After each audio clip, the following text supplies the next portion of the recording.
If you spend any amount of time watching American podcasts or TV in the conservative realm, you're inevitably going to hear, oh, how amazing the United States is and how awesome their Constitution is and how, everything has just worked for 250 years.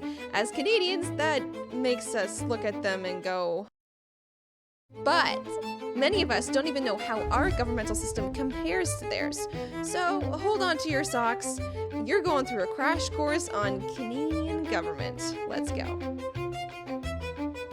All right, let's start with the basics here. So most democratic countries have 3 basic branches of government. All right, so that is the legislative, the executive, and the judicial, and let's run through their functions. So the legislative is where bills start, and they have the power to decide the direction of the country. They're also by far the most powerful of the 3 branches. Then the executive decides how they're going to implement those laws.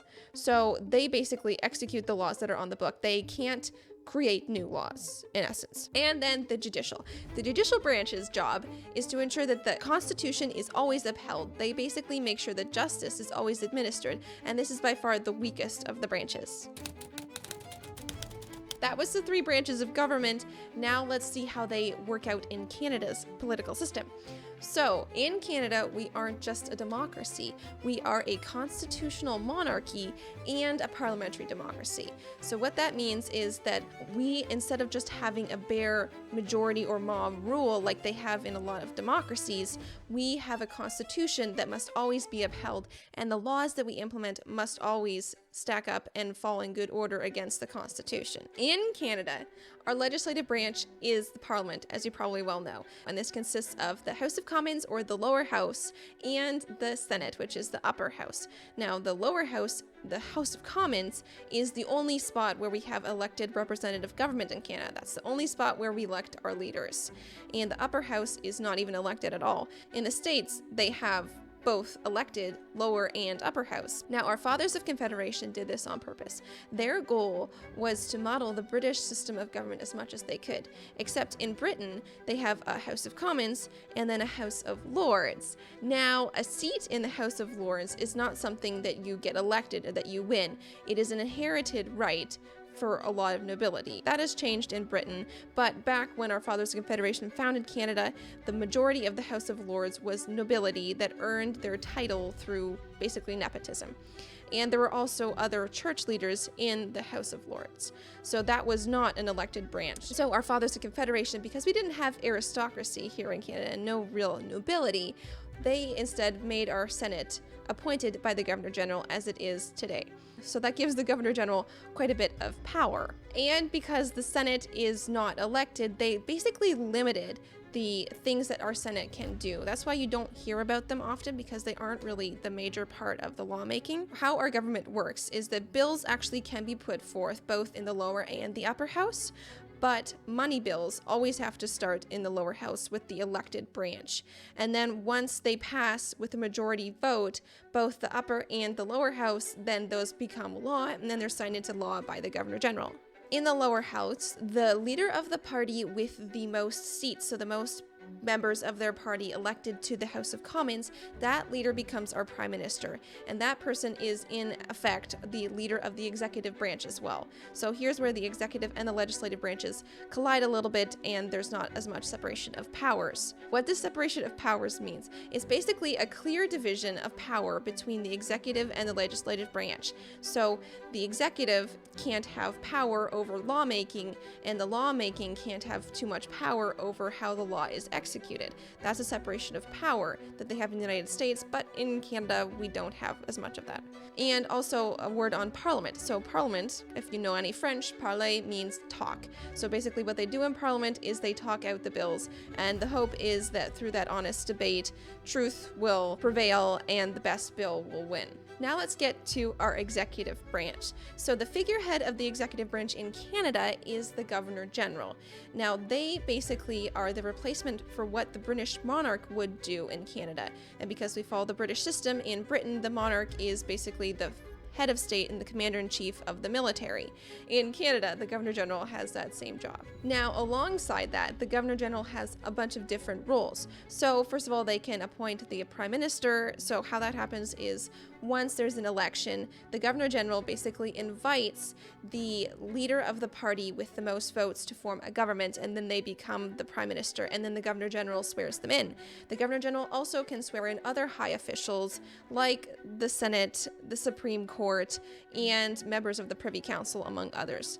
Alongside of those roles, the Governor General can control when Parliament sits, they sign bills into law, they represent our military, and they approve all executive actions of the cabinet. Now, all of this is on the advice of the Prime Minister and the Prime Minister's cabinet. So the Governor General really doesn't have any power to do any of this on their own. They are bound to follow a lot of that advice in all of these areas, and as a result, the Governor General is really just a ceremonial role, not really any power in it. And before we move on from the Governor General, here's a fun fact. Before 1952, the Governor General was actually British, not Canadian. So all the Governor Generals before then were British citizens, not Canadian. And this kind of drove a link between Canada and Britain.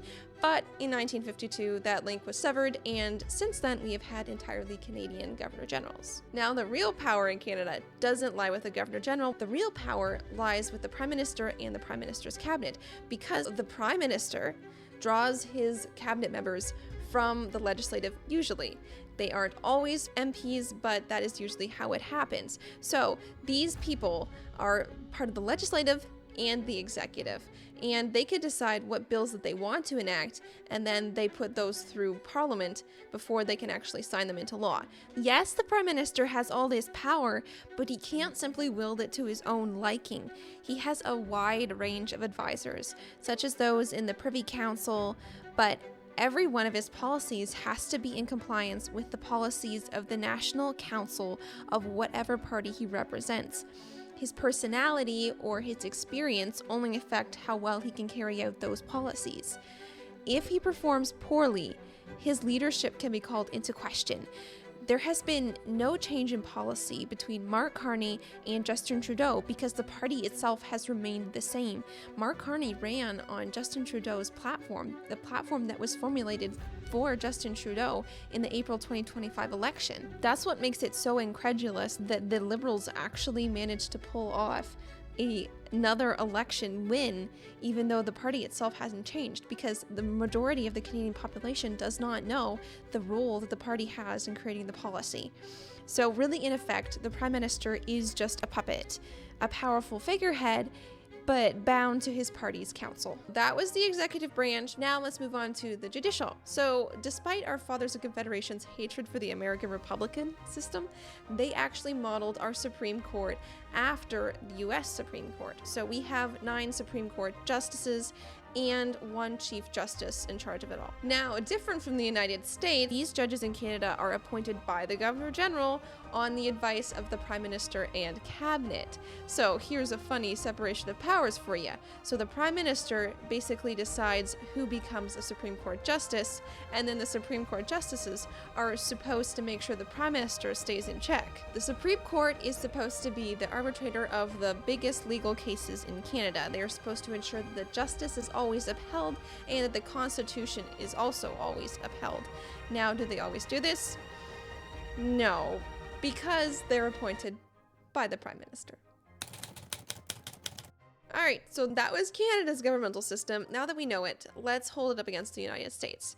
So the United States has the same 3 branches of government, but because their political system is different, those 3 branches interplay a little differently. So the United States is a constitutional republic, whilst Canada is a parliamentary democracy. So what a republic means is that the rule of law and the Constitution is upheld above everything else. So a republic, in essence, grants as much power as possible and as much sovereignty as possible to the American people while still preventing a mob rule. So like a majority rule where the majority, even though they might be wrong, still gets their way. That's a mob rule, but a republic is different in that they cannot violate the Constitution. In Canada, the Prime Minister and his cabinet are everything. The executive and the legislative branch intermingle far too much for their powers to be considered separate, so all the power resides in the Prime Ministership. But in the United States, the President is both the head of state and also the head of government. He is the head of the executive branch, so he's in charge of executing the laws. He cannot have any role whatsoever in creating the laws. Now, what you might be saying is, well, what about the executive orders that we see the president issuing all the time? So these executive orders have to be within the bounds of the law. If they are not, then the Supreme Court has full grounds to shut them down and tell the president no. Now, I'm going to be a little critical of my own government here for a moment. And you could probably tell which political system I prefer, and I have good reason for it. See, the Canadian parliamentary system does not have enough checks and balances in it to prevent the rise of a dictator. The American system is the way it is because the Americans saw the British monarch as being a dictator and having too much say in their lives. The Canadian system doesn't have the checks and balances that they have in the United States, and it scares the tar out of me to think of what could happen if a prime minister were to arise who doesn't care for our Constitution or our rights. On several occasions, we've seen Mark Carney take actions that are totally in opposition to our Constitution. For example, we've seen him cut the tax rate for middle-class families by just only a small amount, but that was entirely in violation of our Constitution because he didn't take that through a parliamentary vote. So he violated our Constitution in the effort to look more appealing to middle-class voters. If he's done it there, in that one small area, then we can have good grounds to assume that he probably will do that again in the future. Alright, I hope you enjoyed that breakdown. Thanks so much for watching. If you liked the video, please hit the like button down below, comment, and subscribe. It really helps the channel out. Thanks, bye.